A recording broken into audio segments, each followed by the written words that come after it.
Marcos 35 a 41. Naquele dia, sendo já tarde, Jesus disse aos seus discípulos: Vamos passar para outra margem.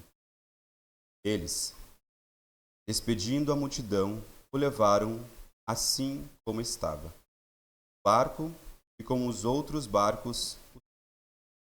Ora, levantou-se um grande temporal de ventos, e as ondas se arremessavam contra o barco, de modo que o mesmo já estava se enchendo de água. Jesus estava na polpa, dormindo sobre o travesseiro. E os discípulos o acordaram e lhe disseram: Mestre, o Senhor não se importa que pereçamos? E ele, despertando, repreendeu o vento e o mar. Acalme-se, quieto. O vento se aquietou e tudo ficou calmo. Então Jesus lhe perguntou: Por que vocês são tão medrosos? Como é que ainda não têm fé? E eles, possuindo de grande temor, diziam uns aos outros: Quem é este que até o vento e o mar lhe obedecem? Na nossa rotina lá de casa, na nossa rotina de dormir, no momento onde a gente coloca os meninos para dormir, nós damos um banho, nós lemos uma historinha com eles, nós oramos e nós cantamos uma música. E desde o começo a música ela não mudou, ela é sempre a mesma. E ela não é uma música de ninar qualquer, ela é uma música que nós cantamos para o Benjamin, desde quando ele nasceu, e agora cantamos para o Isaac. Ela é algo que nós queremos que o Benjamin e o Isaac agora sempre saibam. E a música é Deus é fiel. Tu és fiel, Senhor. Em toda noite nós cantamos, Tu és fiel, Senhor, para mim. Por isso que quando ele estava ali hoje, ele estava cantando toda a música, porque ele fica alegre quando a gente canta essa música para ele. E pode ser que nem sempre o Benjamin ele entenda e associe de alguma forma a letra com as coisas do cotidiano dele. Por exemplo, ele fala que o porvir é povilho, né? É um docinho que ele come lá. E doce esperança são os chocolates e as balas. Mas, com o tempo, nós começamos a perceber que ele estava entendendo várias passagens. Ele perguntava e nós explicávamos para ele. Inclusive, ontem à noite, ele perguntou por que os filhos sabem que Deus é fiel. Eu tive a oportunidade de responder para ele ontem à noite. Mas tem dias também que este hino, ele não serve apenas para eles, mas também para minha esposa. Já me peguei cantando esse hino e chorando com Benjamin. Eu também já tive a oportunidade de ver a Érica nessa mesma situação. Às vezes nós precisamos ser lembrados que, mesmo em meio às nossas aflições, mesmo em meio às nossas dores, mesmo em meio às tempestades que a vida nos colocam, Deus, ele continua sendo fiel. As tempestades, elas não mudam e não anulam a bondade de Deus. Não haveria arco-íris sem tempestades. Nós só conseguimos enxergar a majestade dos montes quando nós estamos no vale. Só enxergamos o brilho das estrelas quando a noite está escura.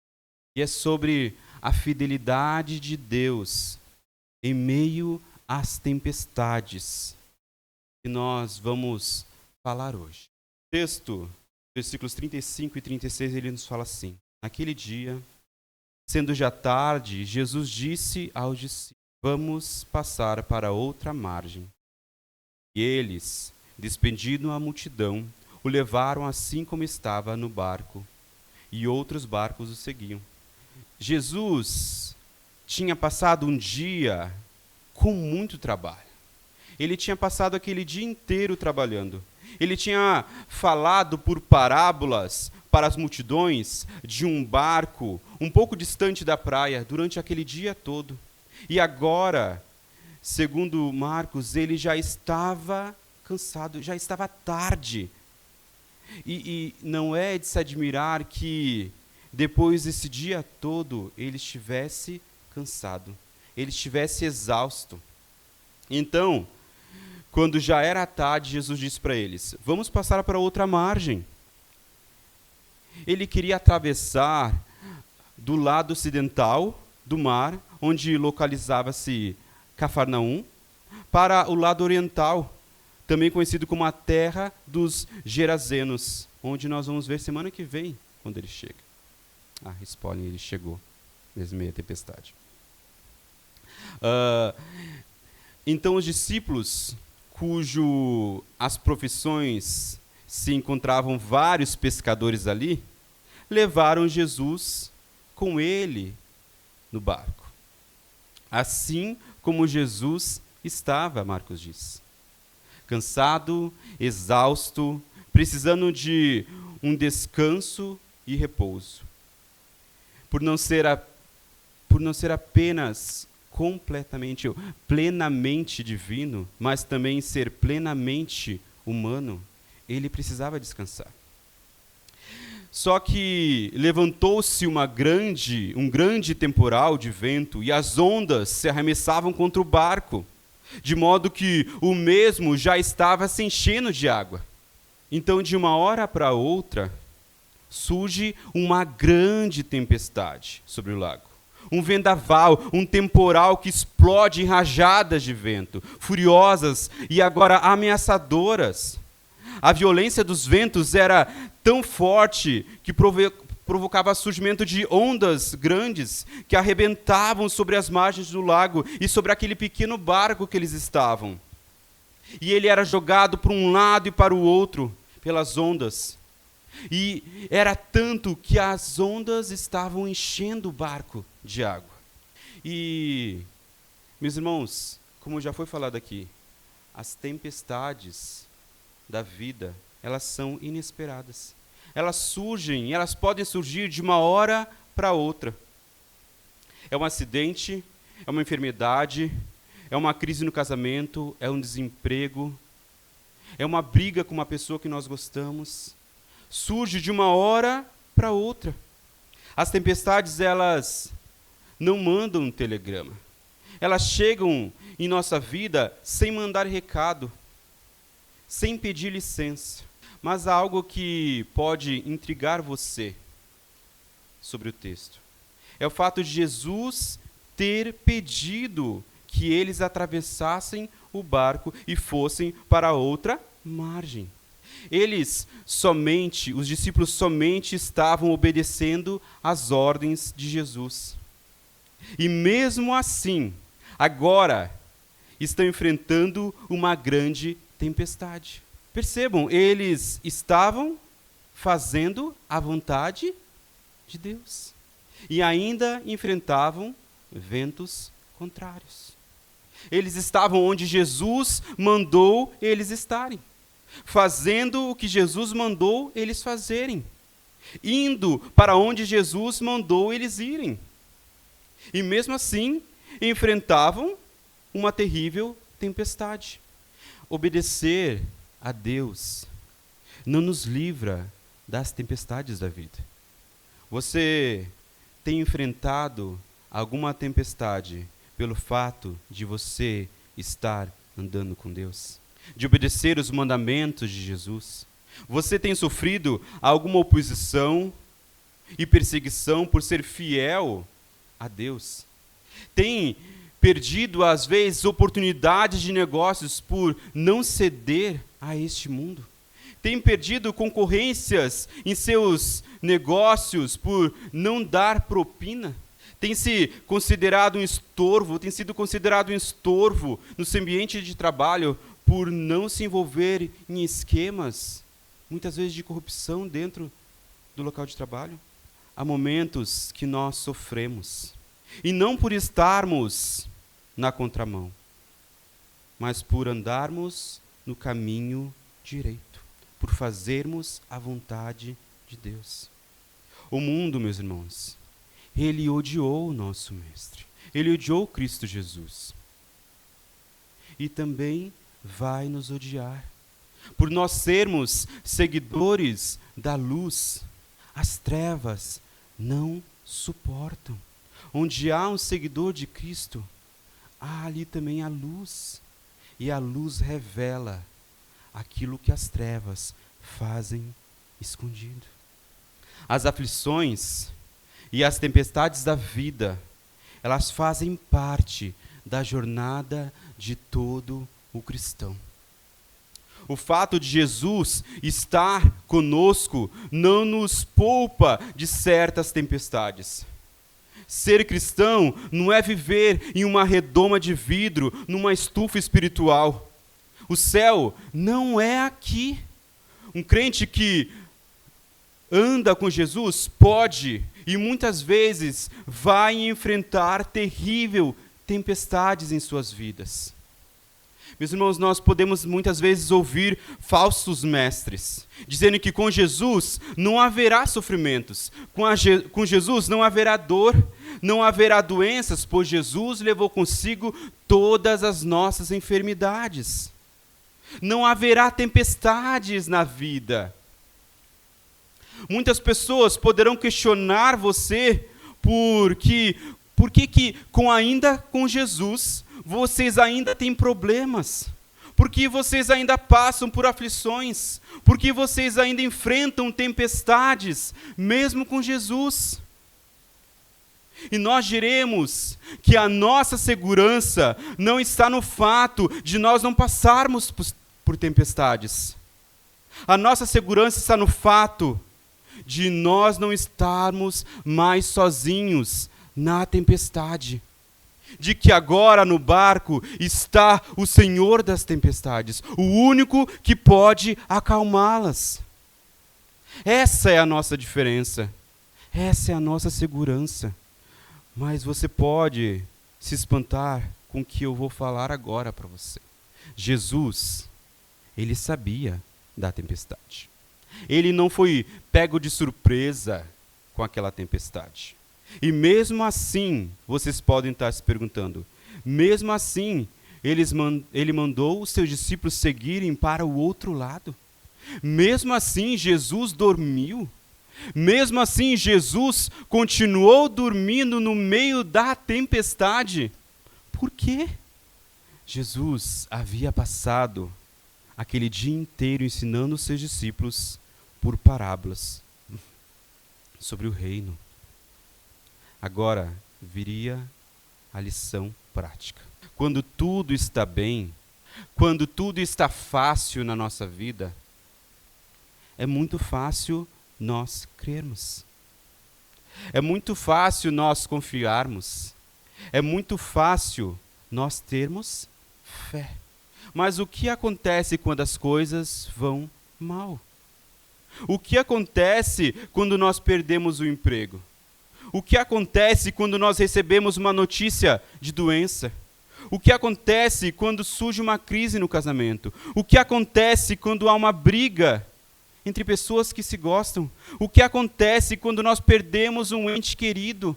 O que acontece quando as coisas não vão bem? Quando as tempestades surgem em nossas vidas? Nós continuamos confiando e tendo fé em Cristo Jesus? Ou nós tememos as tempestades e deixamos de confiar? A parábola do semeador, que Jesus acabou de ensinar para os seus discípulos, diz que uma fé, uma confiança sem uma raiz profunda é de pouca duração. Quando chega a angústia, quando chega as perseguições por causa da palavra, elas logo se escandalizam. São nas tempestades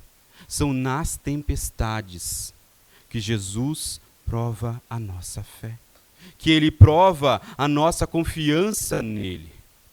As provações são o solo no qual a nossa fé cresce e se desenvolve. E não somos mais considerados como bebês na fé, mas amadurecemos. Se Deus nos desse tudo o que nós desejamos, em pouco tempo, nós confiaríamos mais em nós mesmos, ao invés de confiar nele. As provações, muitas vezes, nos obrigam a nos voltarmos para Deus e a depender dele, porque diante das tempestades, nós não podemos fazer nada, senão confiar. E o oposto de confiança é o medo, é a preocupação, é uma reação aos problemas que você vê apenas sobre uma dimensão terrena. Você não consegue ver que ali com você está Jesus, que você não está sozinho no barco. Sobre as grandes tempestades, nós muitas vezes nos esquecemos de confiar em Deus. Em Tiago, nos fala algo extremamente importante para que nós pensarmos sobre isso. Ele fala: meus irmãos, tenham por motivo de grande alegria o fato de vocês passarem por provações, sabendo que a provação da vossa fé produz perseverança. E a perseverança deve ter ação completa para que vocês sejam o quê? Perfeitos e íntegros, sem que lhe falte nada. São as provações onde a nossa fé é provada, onde a nossa confiança em Deus é provado. E se nós perseverarmos até o final, cada dia mais, através de cada tempestade, nós seremos transformados à imagem daquele que é o nosso mestre. Nós seremos perfeitos e íntegros, como o Tiago fala. Ele não está falando dos homens, ele está falando daquele que é perfeito e daquele que é íntegro. As provas não vêm para nos destruir. As tempestades não vêm para nos afundar, mas para nos fortalecer. São as provações que o nosso caráter é forjado. A tempestade ajudou os discípulos a entenderem que nós podemos confiar em Jesus nas crises e nas tempestades da vida. Ventos impetuosos, ondas furiosas. Mas Jesus estava dormindo. Que sono pesado, mais do que o meu. Ele estava dormindo em uma tempestade. Possivelmente já deveria estar encharcado. E ele estava dormindo, descansando pacificamente. Nem os rugidos do vento, nem o salpicar das ondas que batiam o barco, fazendo o barco balançar de um lado para outro, tampouco acordou Jesus.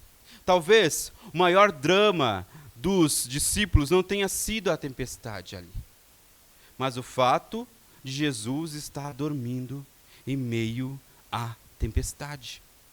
Na hora do maior aperto dos discípulos, Jesus estava dormindo. Ele estava dormindo. Às vezes, meus irmãos, nós temos a mesma sensação de que Deus está dormindo.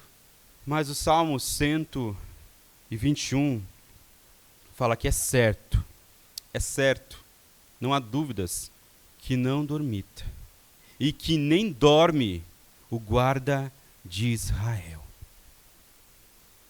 Pode parecer, às vezes, que ele está desatento aos nossos dramas, aos dramas da nossa vida. E isso pode gerar em nós uma angústia em nossa alma. Mas Deus não está alheio aos nossos sofrimentos. Ele não está alheio às nossas dores. Ele não está alheio às nossas angústias. Ele não está alheio às tempestades da vida. Os discípulos o acordaram e lhe disseram: Mestre, o Senhor não se importa que nós pereçamos? O mar da Galileia era um lugar muito conhecido daqueles discípulos. Alguns deles eram pescadores profissionais e conheciam aquele lago como a palma de suas mãos. Muitas vezes eles cruzaram aquele mar lançando suas redes. Ali era um lugar do ganha-pão deles. Mas agora eles estavam diante de uma tempestade, uma terrível tempestade que surgiu de repente e que está quase balançando aquele pequeno barco para o fundo do mar. Eles provavelmente tentaram de tudo, de todas as formas possíveis. Tentaram tudo o que eles conheciam nos seus anos de pescadores. Porém, diante dessa tempestade, nada que eles fizessem poderiam ajudá-los hoje. Tentaram tudo o que eles podiam com as suas próprias forças, com as forças de suas mãos, com a força da sua inteligência. E quando nada adiantou, não foi a fé que prevaleceu, foi o medo, foi a dúvida. Muitas vezes é assim que nós fazemos. Nós tentamos enfrentar as tempestades com as nossas próprias forças, com a nossa própria inteligência, com a nossa própria astúcia. E só depois que nós vemos que nós não conseguimos nada com isso, é que nós recorrermos a Deus. Mas o problema é que muitas vezes nós nos achegamos a Deus com fé, mas com medo. Não como aquele que chega para um pai amoroso, que sabe que cuida de nós, que se importa conosco, que nos ama. Nos achegamos com medo e com acusações. Perceba que eles não clamaram somente a Jesus.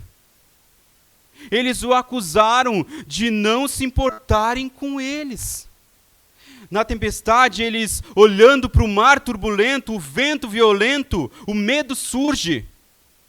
E eles começam a duvidar. Eles duvidam não apenas do poder de Jesus, mas do seu amor por eles. É isso que as tempestades fazem, meus irmãos. É isso que Satanás faz em nossa vida. É isso que o medo faz. Faz com que nós duvidemos não apenas do poder de Deus, mas do seu amor por nós. Eles podiam até achar que Jesus teria algum poder para acalmar a tempestade. Mas a dúvida estava agora lançada e relacionada sobre: será que Ele nos ama a ponto de acalmar essa tempestade? Porque Ele está nos deixando passar por essa tempestade. Os discípulos, no meio da tempestade, neste momento de desespero e aflição, eles duvidam do amor de Jesus por eles. Para eles, na tempestade, era como se qualquer coisa que acontecesse com eles realmente não importasse para Cristo. Eles estavam dizendo: nós não significamos nada, nós significamos tão pouco para o Senhor.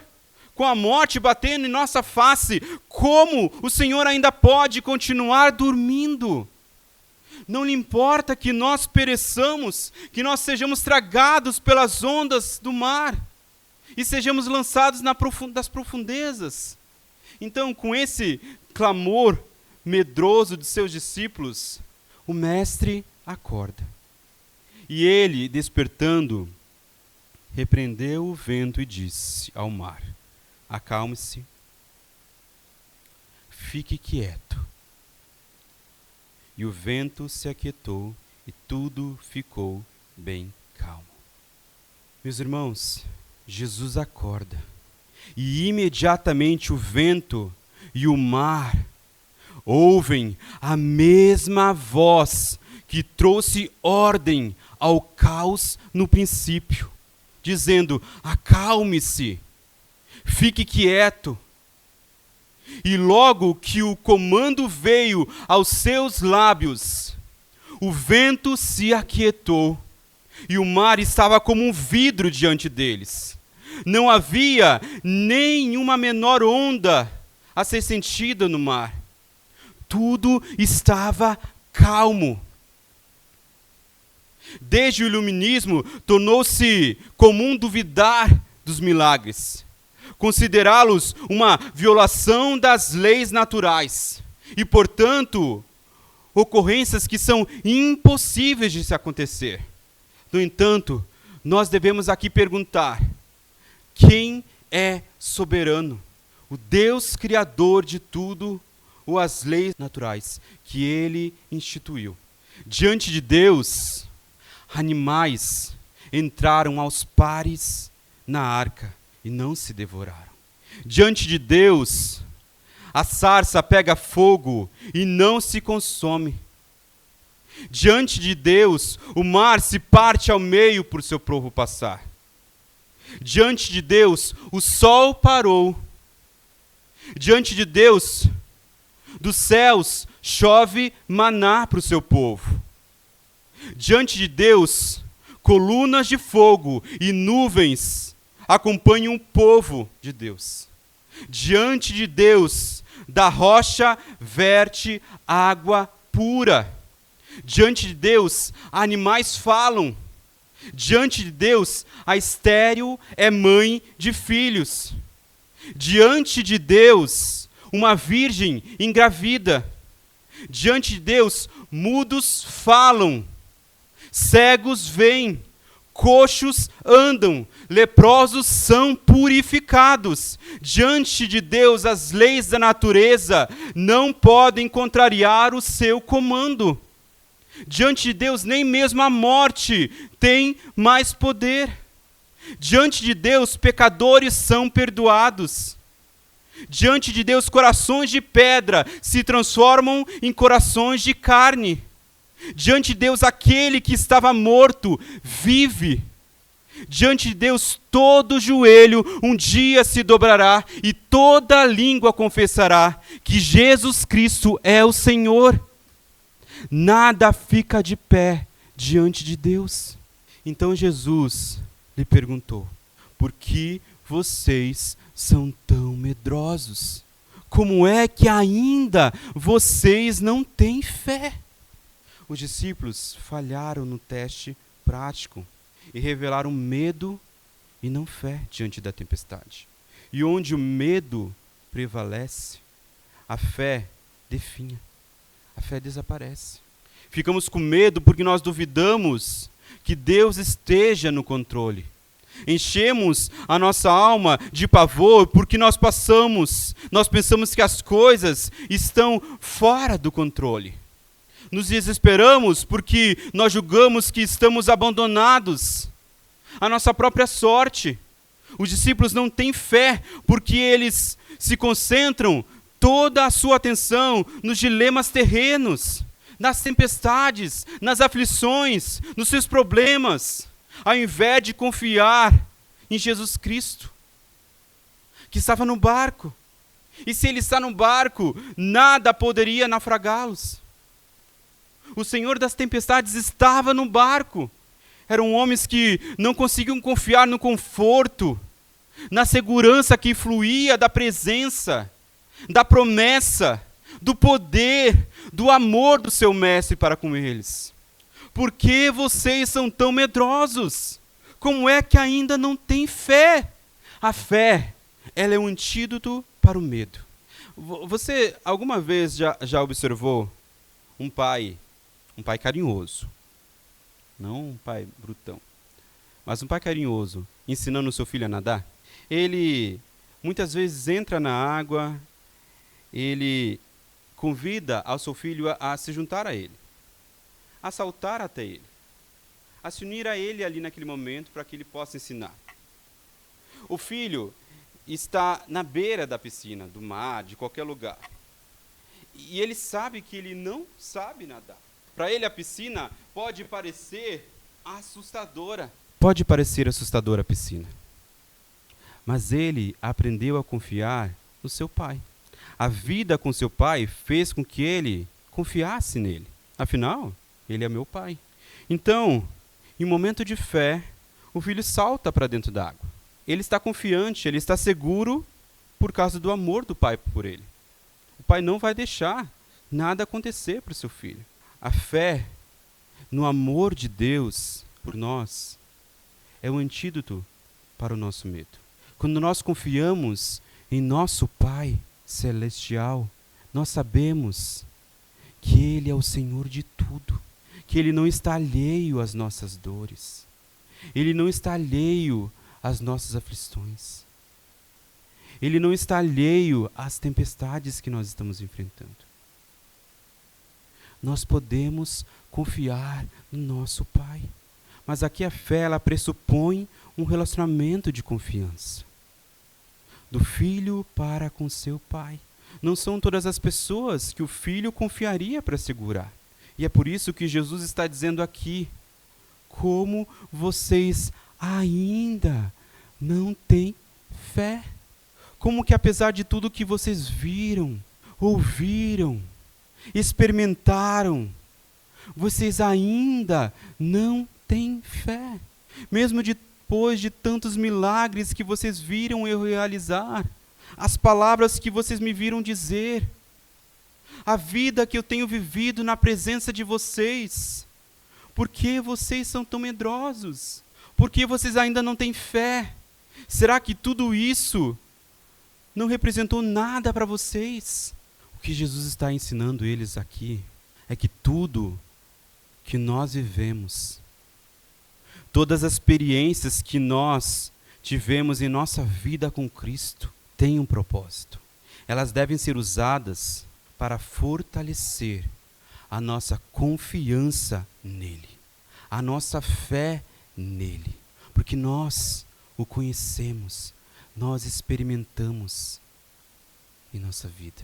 Mas depois de presenciarem uma cena tão extraordinária, depois de ouvirem, depois de verem, depois de sentirem o vento e o mar se curvando diante do seu mestre, eles são possuídos de grande temor e diziam uns aos outros: quem é este que até o vento e o mar lhe obedecem? Com uma mescla de reverência e medo, de maravilhamento e assombro, possuídos de grande temor, talvez agora os discípulos começassem a entender que Jesus era maior do que eles. Previamente haviam imaginado que ele exerce controle não somente sobre sua audiência, não somente sobre as enfermidades que eles viram ele curando, não somente contra os demônios, mas até mesmo sobre os ventos e as ondas, sobre a natureza. E diante do que viram, eles perceberam que ainda não tinham a noção de quem realmente estava diante deles. E por isso eles ficaram possuídos de grande temor e diziam uns aos outros: quem é este que até o vento e o mar lhe obedecem? E eu queria terminar essa pergunta com essa mesma pergunta para nós: quem é este? E essa pergunta vale tanto para aqueles que têm um relacionamento com Jesus, assim como os seus discípulos tinham, e que muitas vezes não conhecem de fato, ou nas tempestades se esquecem quem ele é. Mas vale também para aqueles que estão com uma dúvida real: quem é Jesus? Eu vejo tantas pessoas falarem: quem é este homem que durante 2000 anos tem atraído tantas pessoas? Quem é este homem? Os discípulos estavam vivendo com ele, estavam andando com ele, estavam comendo com ele, estavam rindo com ele e estavam chorando com ele. Eles tinham o privilégio de estar com Jesus ali, mas eu creio que eles só realmente compreenderam quem Jesus é quando ele morreu e ressuscitou. Mas nós temos também um outro privilégio. Nós temos algo que aponta para quem ele é. Nós temos a Bíblia em nossas mãos, que nos mostra quem é Jesus. E eu gostaria que nós olhássemos para ela, para ver quem ele é. E com isso eu quero terminar. Quando estava pensando nessa pergunta, eu me lembrei de uma cantata. E nessa cantata, eles mostram Jesus em cada livro da Bíblia. Quem é Jesus? Em Gênesis, Jesus é a semente da mulher. Em Êxodo, ele é o cordeiro pascal. Em Levítico, ele é o sacerdote, o altar, o cordeiro do sacrifício. Em Números, ele é o pilar de nuvem durante o dia e o pilar de fogo à noite. Em Deuteronômio, ele é o grande profeta poderoso. Em Josué, ele é o grande general conquistador. Em Juízes, ele é o forte juiz que julga o seu povo. Em Ruth, ele é o nosso parente redentor. Em 1 e 2 Samuel, ele é o rebento de Jessé, a raiz de Davi. Nos livros de Reis e Crônicas, ele é o nosso soberano. Em Esdras, ele é o nosso escriba fiel. Em Neemias, ele é o reconstrutor de tudo o que está destruído. Em Esther, ele é o grande intercessor, o defensor do seu povo. Em Jó, ele é o nosso redentor que vive para sempre. Em Salmos, ele é o meu pastor e nada me faltará. Em Provérbios, ele é o arquiteto da sabedoria de Deus. Em Eclesiastes, ele é o grande pregador. Em Cantares, ele é o amado noivo da igreja. Em Isaías, ele é o servo sofredor. Em Jeremias, ele é a esperança de Israel. Em Lamentações, ele é a misericórdia de Deus. Em Ezequiel, ele é o maravilhoso homem dos 4 faces. Em Daniel, ele é o 4º homem na fornalha. Em Oséias, ele é o esposo fiel e amoroso do seu povo. Em Joel, ele é o grande juiz das nações. Em Amós, ele é o perfeito pastor de Israel.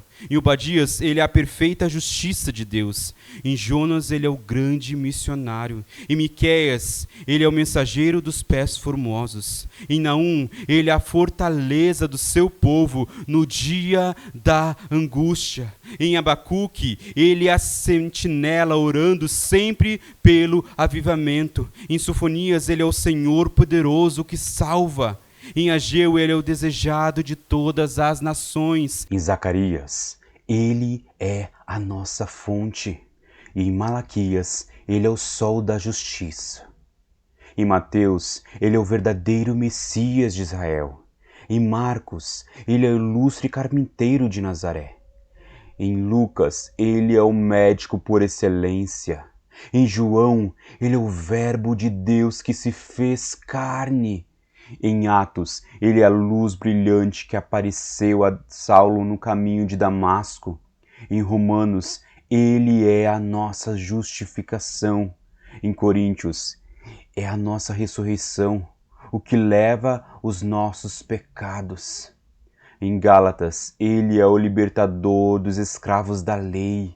Em Efésios, ele é o supremo cabeça da igreja. Em Filipenses, ele é a alegria superabundante da igreja. Em Colossenses, ele é a plenitude do Deus encarnado. Em Tessalonicenses, ele é o nosso rei que virá. Em Timóteo, ele é o único mediador entre Deus e o homem. Em Tito, ele é a bem-aventurança, esperança da igreja. Em Filemão, ele é o nosso grande fiador. Em Hebreus, ele é o autor e consumador da nossa fé. Em Tiago, ele é o legislador da lei perfeita. Em Pedro, ele é o sumo pastor das nossas almas. Nos livros de João, ele é o amor verdadeiro. Em Judas, ele é o Senhor que vem com milhares de santos. E em Apocalipse, ele é o Alfa e o Ômega, Rei dos reis e Senhor dos senhores. Ele é o primeiro e o último, o princípio e o fim. Ele sempre foi, ele sempre é e ele sempre será. Ele é imutável, invencível e nunca derrotado. Ele foi machucado, mas trouxe a cura. Ele foi ferido, mas alivia as dores. Ele foi perseguido, mas trouxe liberdade.